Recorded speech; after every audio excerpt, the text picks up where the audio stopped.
So let's take a look at a few bonus things that you can do.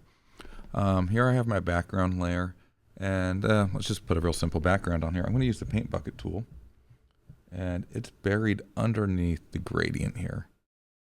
And I got a dark, let's do this dark blue. And then I click, ooh, that went behind everything, and that's transparent. So let's undo that. At top, I'm going to choose all layers. Now click the background. There we go. Got just the background. With that in mind, since I have the paint bucket tool selected, let's go ahead and do another color layer. So I'm going to make a new one here, and I'm going to call this PB color, paint bucket color. And with this now, I can choose the green and click the, choose the green, click the areas that I want green. I'm going to go a little darker green on the neck, a little bit of a shadow there. Lighter one up top. Pink for the brain. Ooh, too dark. These pastels.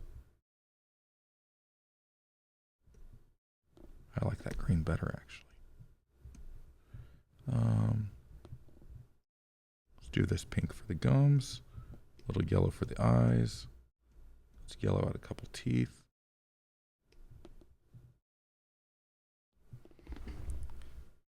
And I can color very quickly with the paint bucket tool. So if you're not happy with your color layer and you want to try a new one with the paint bucket, give it a try. Next, I'm going to add a layer up top. And this I'm going to use a splatter brush on. So up here under my brushes, you should have, switch back to my brush tool. Here under my brushes, if you scroll down, there are, is it under wet media brushes? Special effects brushes, there you go. And in there, there's some splatter brushes by default. If you grab one of those, make the size really big, up into like the thousands. There we go. Now I got splatter, and I'm going to just put some blood over the top of this. Choose different splatter brushes, different size. Try some different stuff there.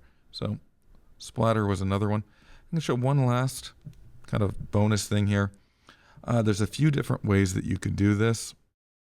I'm going to show you my favorite, but I'm going to change the color of the ink lines, and I'm going to do that, actually not with that layer. I'm going to do an adjustment layer, and I'm going to just go solid color. I like that dark red maybe for now. Let's try that. But that dark red layer is applying to everything that's underneath it. So I'm going to do two things. I am going to, first off, I'm going to say, give me just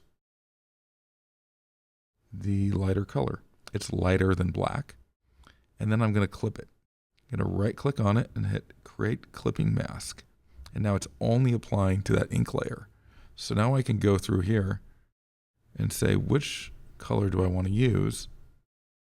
I kind of like that everywhere but the eyes and maybe the nostrils. So I can go back through, grab my hard brush,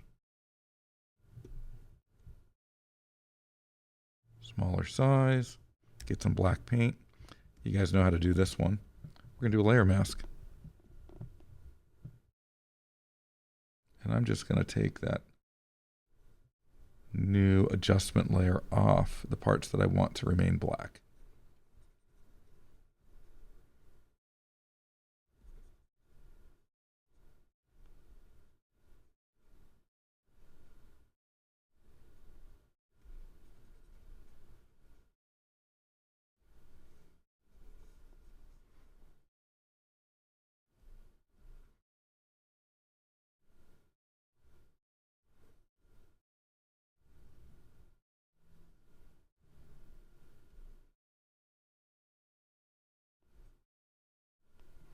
Something like that.